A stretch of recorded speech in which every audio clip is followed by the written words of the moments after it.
deflated by these numbers watching this.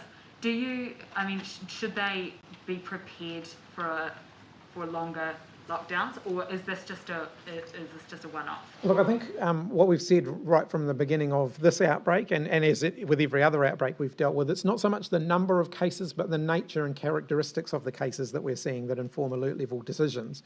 So yes, this is a big number. It's a sobering number. I don't think anybody who's involved in this process would be celebrating a number like the one we're seeing today. But the fact that such a significant proportion of those are known contacts or household contacts does point a little bit to the nature of this particular outbreak that we're now dealing with, in that it's concentrated in larger households, for example, and so we do expect from time to time that there will be blips. Now, we have seen blips already in this outbreak where we've had a bad day, where we've had a larger number of cases and then it's gone down again. So I would encourage people not to read too much into it at this point. You know, I think we've still got to hold our nerve here, and we are still, pursuing Covid-19. We're still aiming to run this into the ground. The result of a gang cluster? I'll ask the Director General if he wanted to add further comments to that, but it is, in part, the fact that we've got 33 household or known close contacts, it is a sign that the contact tracing system is working and that a significant portion of the risk of this bigger number of cases is already isolated. Is it a gang? No, it's not actually. So there are two things happening here. The first is that a number of our cases over the recent week have been in large households, and I talked about 2 households here where there are 6 other family members in each of those 2 households that are now have become cases. On Monday, as I mentioned, 45 to 50 cases that we were expecting to come through. Well, that number's dropped down to 15, so we're seeing quite a number of those have been picked up through the routine, either day 5 or day 12 testing.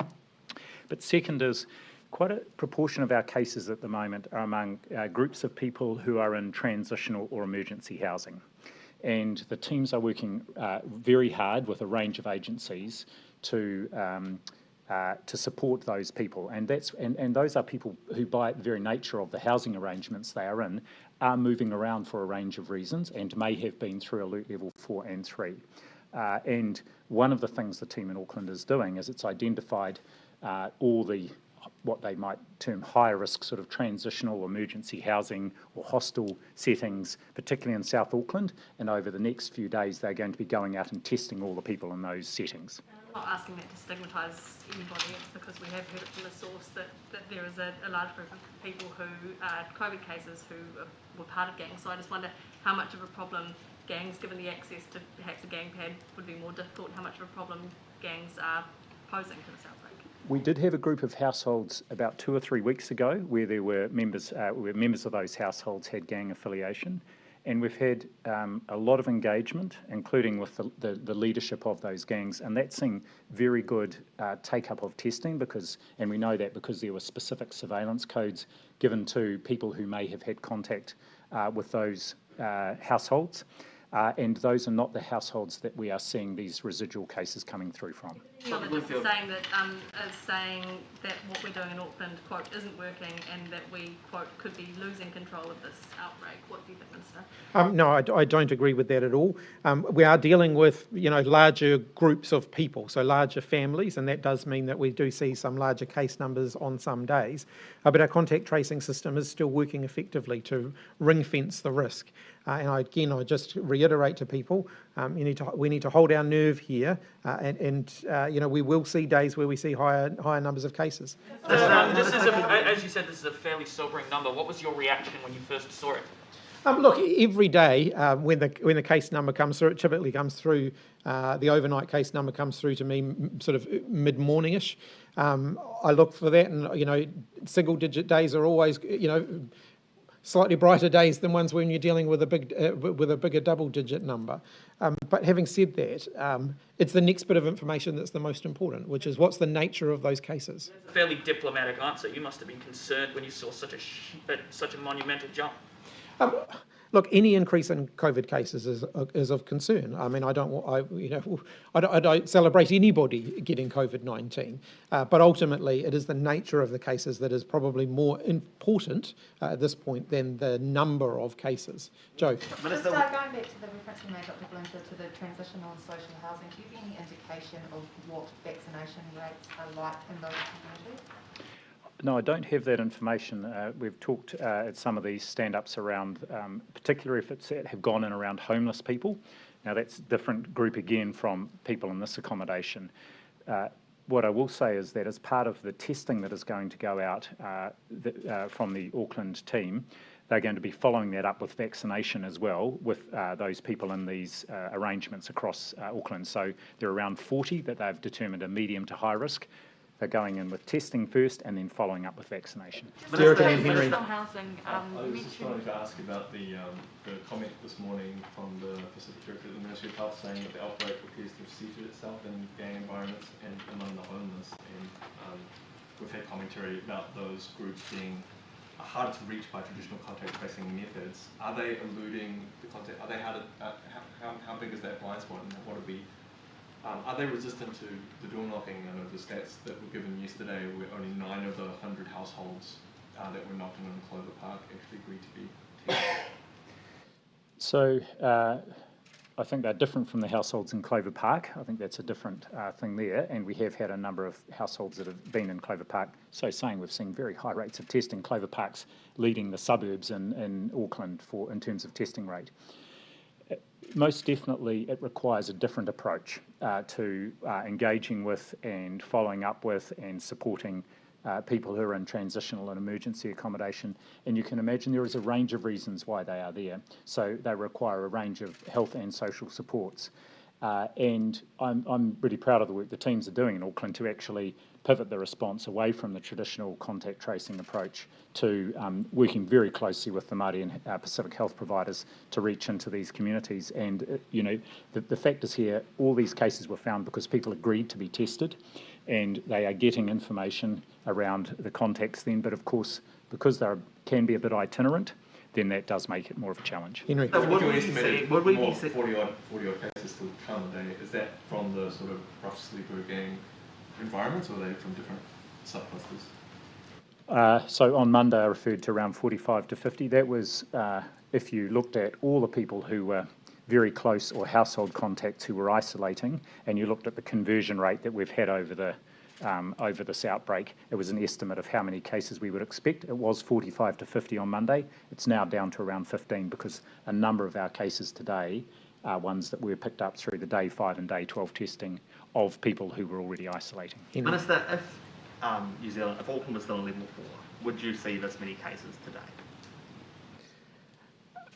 Possibly. Do you agree with that? I agree, possibly, and it goes to the nature of, as I said yesterday, there are only a small number of active subclusters here. We've got over 20 different subclusters.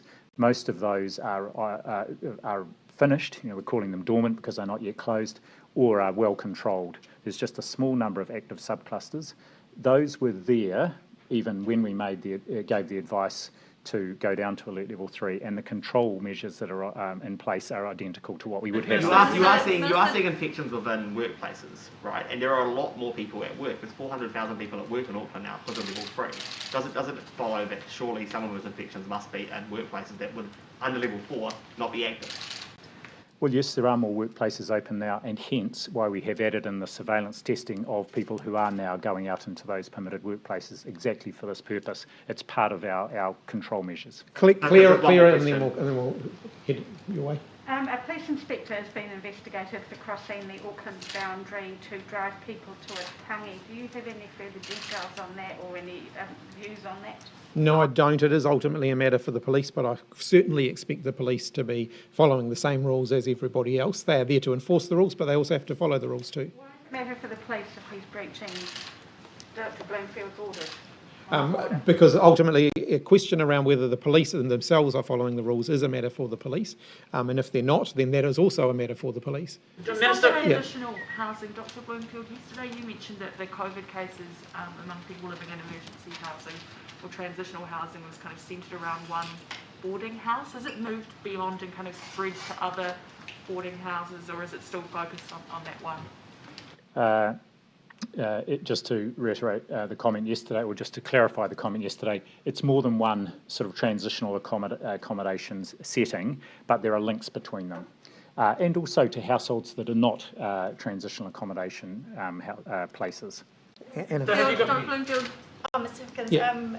Are you aware and are you concerned that a volunteer tested positive at who was working at a pop-up vaccination drive-through after mixing and eating with other volunteers? Is there any thought to stricter protocols on that? Look, any person testing positive for COVID-19, particularly where they pick that up in the community, is of concern. Our vaccination centres have very strict infection prevention and control measures in place for everybody who is there, whether it's people who are paid to be there, people who are volunteering, or people who are coming forward to be vaccinated. But I'll ask the Director General to add to that. Yes, that was event was risk assessed by the Public Health Unit, and there was a small number of people that volunteer who tested positive had, I think, eaten with morning tea or lunch, and they were treated as close contacts and are isolating and being tested. But those were the only people who were judged to be in any way close contact and requiring follow-up. We'll come to Tover and then Jessica. Dr. Bloomfield, the Ministry was made aware by ESR on Monday that there was positive result of the wastewater in Tauranga. Why didn't you tell the public until yesterday? Yes, that result came through late on Monday night, late on Monday, and our usual protocol with a positive wastewater test is actually to do a repeat test before we do anything.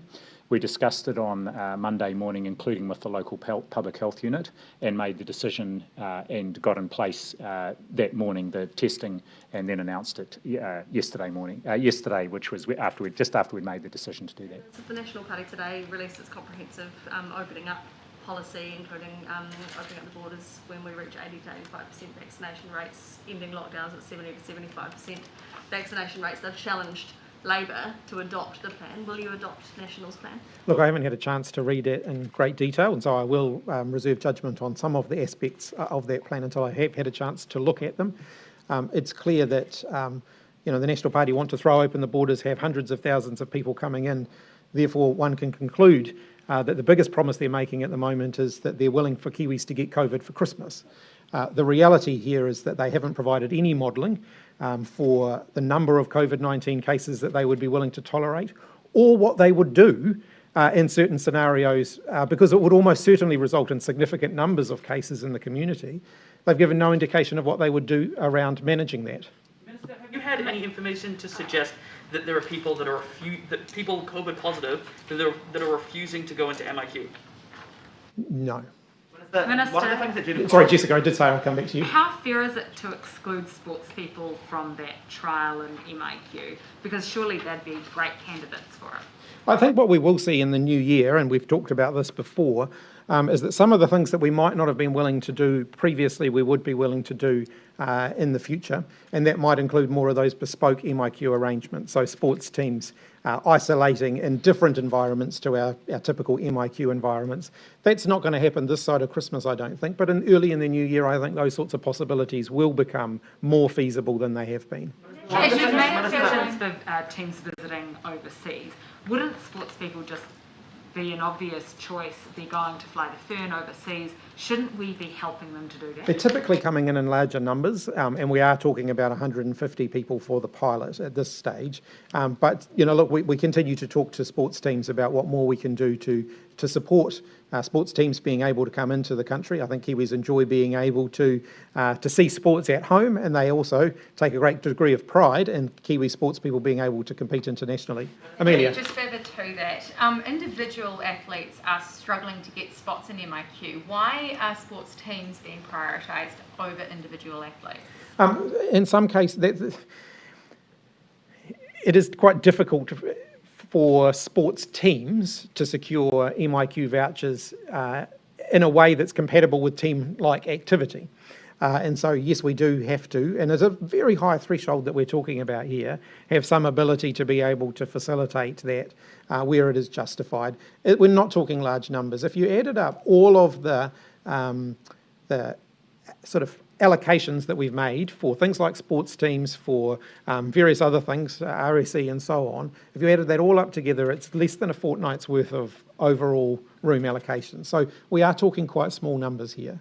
Those athletes who picked an individual sport, is it just tough luck, you picked the wrong sport, you don't get to go overseas to do your sport, whereas a sports team is able to do that because they have different criteria? Look, I think one of the things I'd be concerned about here is a suggestion that just because someone's in a sports team that they're jumping to the front of the queue in order to gain access to managed isolation. We're talking about a very small number of sports teams. They typically nationally representative sports teams. The All Blacks or the Black Caps, for example. It's not every sports team, and it's a very, very small number of sports teams. Just further to Jess's question, so on the individual athletes have been told that changes are coming. So is that what you sort of foreshadowed earlier, in that they'll have to wait for the self-isolation next year, or what will those changes be and when will they be? Yeah, look, I haven't got anything to announce on that, but of course we're always looking at how we can do things differently. And I do think that things will look quite different in the early part of next year to what they are, to the way they look now. So one of the Just going on from the RSC isolation that's happening from Monday, what's the rules around employers, just in case that people break the rules? Are there punishments? How is the Ministry of Health making sure that they're implementing this properly? Sorry, run that one past me again. So how's the Ministry of Health making sure that RSC employers, are implementing the self-isolation period correctly, like if they're not breaking the rules? Look, we are seeing really good cooperation from our RSE worker employers. They desperately need these workers for their business. They are absolutely committed to doing the right thing. They're also very committed to making sure they have access to RSE workers in the future. And so they know that their ability to have that access to those workers depends on them doing the right thing. So we're seeing a very good degree of cooperation there.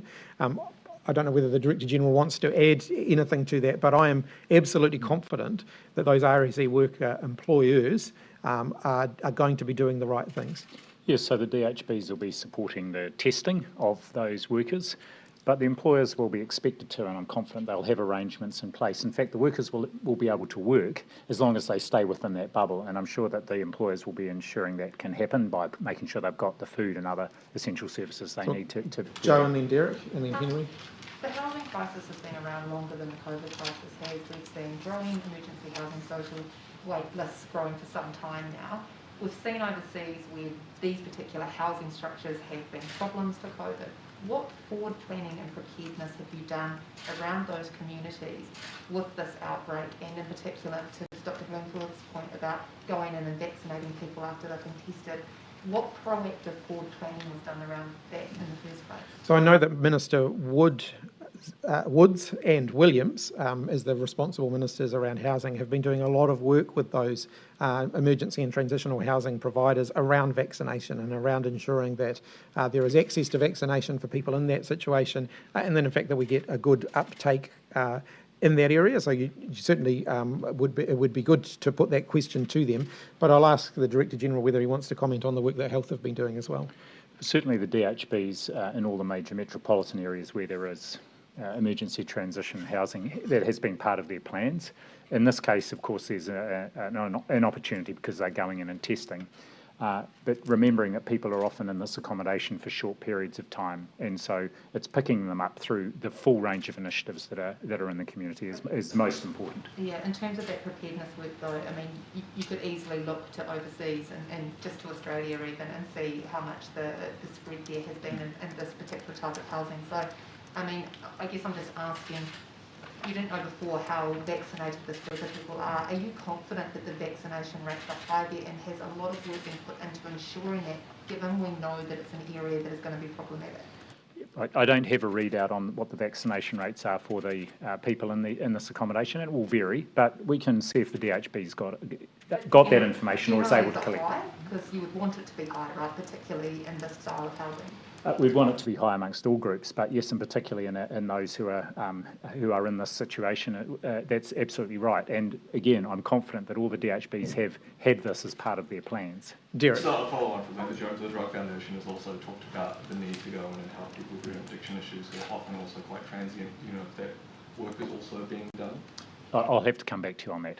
I also wanted to ask if you have any gauge on whether the vaccination uptake of ship pilots, because that was a concern before, whether they would be vaccinated. Well, I haven't got a granular breakdown, but what I have had is sort of anecdotal feedback that, generally speaking, we've seen a much greater willingness to uptake vaccination amongst that workforce once more intensive one-on-one conversations and briefings have been provided. And there's been no exceptions granted to them? Not by me, not that I'm aware of so far. I'll come back to you whether there's been any need for that. We'll go to Claire and then... Are there any updated figures on how many in the current outbreak were vaccinated when they got COVID and whether or not they have been transmitting to other people? I gave an update, I think, on Monday with the proportions of all our cases, all the eligible people who are eligible for vaccination, the proportion who were vaccinated, and that was 68% unvaccinated and just 4% fully immunised. That is, 2 weeks since their last vaccination. It's not really it's not straightforward then to find out how many of those who are vaccinated might have transmitted to others. That will be a piece of work that will be done as part of an analysis of the outbreak subsequently. So we might work our way along the back row and then finish with Henry. National's calling the MIQ system a lottery of misery and says it could clear the backlog in a week. What do you make of those comments? Well, I mean, just to put those numbers into perspective, yes, there is a lot of additional demand for people wanting to come into the country, but simply throwing open the borders isn't a responsible way of dealing with that. To put that into perspective, if we did reopen the border, you're talking about 12,500 people a day who could be coming across the border, about 385,000 people per month. They could be coming from all over the world. It would be very, very difficult to keep COVID-19 out in those circumstances. In fact, it would be impossible. It would be giving up on trying to keep COVID-19 out of the community. I know that the National Party have talked about the UK, so let's put this into perspective. They haven't provided any modelling for what they are expecting in terms of case numbers or hospitalisations as a result of their plan. But if we simply take them at their words, which is that they're looking at the UK, translated into a per head population comparison, that would see around 16,000 cases, 460 hospitalisation and 54 deaths per week. If we were the UK, based on a relative size of our population, that is what we would be dealing with. That's not what National's proposing, though. They're saying if you're unvaccinated and you're not a Kiwi citizen or resident, you would be able to come to New Zealand, and they would only do that once there's 85% of the eligible. But if you're dealing with hundreds of thousands of people coming into the country every month, then the reality is COVID-19 will be coming with at least some of those people. Yeah. Sorry, just really quickly, same question for Dr. Bloomfield that I asked before. Are you aware of anybody in Auckland during this outbreak that has refused to go to MIQ or has shown resistance, COVID positive people? I'm not aware of people that have refused to go, but I will say that in some circumstances, the medical officer of health can agree that a person can isolate at home or in a place that is not a managed isolation or quarantine facility, if there are good reasons. Sometimes that's because they need supports, if they, for example, have a disability or a medical condition, and there may be other circumstances where actually the best place is for them to isolate in their own home, and the medical officer of health, who's the person on the ground, has the discretion to grant that exemption. How many of those cases are current? I will come back to you on that. The MIQ system, though, it is pretty miserable, isn't it? Oh, look, there's no doubt that restrictions at the border are having a significant impact on a number of New Zealanders, both here in New Zealand and abroad. There's no question about that. We're doing what we can do to safely accommodate people who are coming and going from New Zealand and largely coming back to New Zealand. But it is really difficult. I've never underestimated that, and I do acknowledge that it creates a difficulty. The reality, though, is that many of those people wanting to come to New Zealand from abroad, come home to New Zealand for summer, for example, are looking at New Zealand and saying, New Zealand's a good place to be at the moment because we would have more freedoms in New Zealand than the place that we currently are because of the situation that New Zealand is in at the moment. And so giving away the advantages that we have in order to allow more people in isn't going to leave us better off. The 2 lotteries in, you reckon you've got a better system than the last one? I think it's fairer in the sense that everybody gets an equal shot. About 10,000 additional people will be coming home as a result of the 2 rounds of room allocations that we have done using the lobby system. It has taken the fastest finger, if you like, aspect out of it, and it's meant that everybody is treated equally once they are in the lobby and they get an equal opportunity to be drawn out and have the opportunity to book. Put more transparency in place to show how many rooms are available for each month, which is one of the criticisms that the Kiwis overseas have experienced, and also the technical glitches where people do get in and then they have to refresh and they're dropped out of the queue and they miss out. I haven't heard much on the technical glitches, certainly happy to look at that, and we could certainly look at whether it would be whether we could release, for example, a breakdown of the month-by-month rooms that are being released in any given ballot. I'm certainly happy to go away and have a look at that. You haven't had a question, so I'll come to you and then over to Henry. Thanks. On the 12 cases from today which have yet to be linked, is there any more information you have about them? Any way that they are any of them associated with one another, for example, or anything like that? The only additional information I had before I came down was that for 6 of them there appeared to be a link to an existing case, and that was because they had used a serve code with their test. But other than that, I don't have additional information other than basic demographic information because the interviews are ongoing. So they may have started a test as a result of being notified that they were a contact or something like that? That's correct, or they may have been picked up through surveillance testing, but certainly at the moment we know at least half of them had used a surveillance testing code. Henry, last question. One of the things Judith Collins asked up today was vaccine mandates for customers and whether she was comfortable with private businesses using them. Obviously, I think most people agree a concert, they can make people get vaccinated to come in. She said she'd be comfortable with airlines using it for domestic passengers and for supermarkets barring unvaccinated people from coming in as well. Is that something that the government would be comfortable with, or is that a step too far? I think around airlines, I know that airlines are having those conversations and we're talking to the airlines about those issues at the moment. And that's an international conversation that is happening. Well, that is an international conversation that is happening, and I imagine that will spill through into domestic airline activity, not just here but around the world.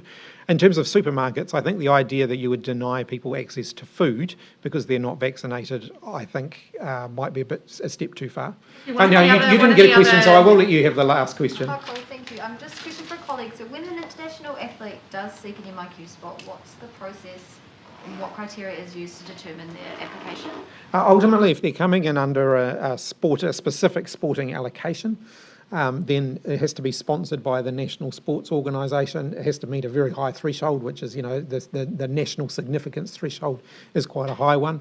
Therefore, the majority of people who are coming in through that, who are coming in if they're leaving for sporting related reasons, will be using the MIAS system, the same as everybody else's. It is a small number, as I said, that we're talking about through through any other allocation system. One of the other ideas that National has is vaccination stations outside nightclubs. Is getting jabs outside clubs anything that you guys would entertain? Well, I'm not sure that when people are loaded up on alcohol, that's necessarily the right environment to be safely administering vaccines. Any thoughts on that? Well, my hope is that people will get vaccinated, and particularly in Auckland, before we're in a situation and around the country where nightclubs are open again. And I would have thought that's a great motivation for people to be vaccinated, whatever age they are. All right, you definitely are the last question. Will people have to provide ID alongside a vaccine certificate when they're rolled out in a domestic setting? So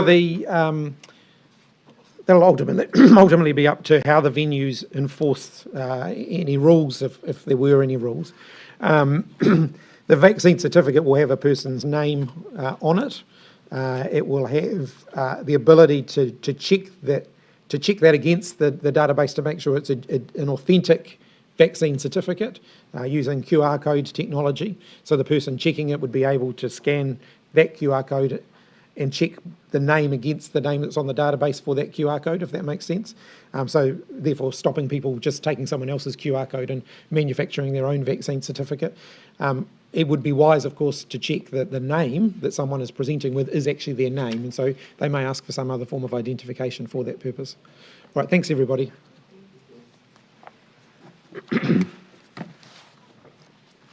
Not very gangster, Derek. What I was going for.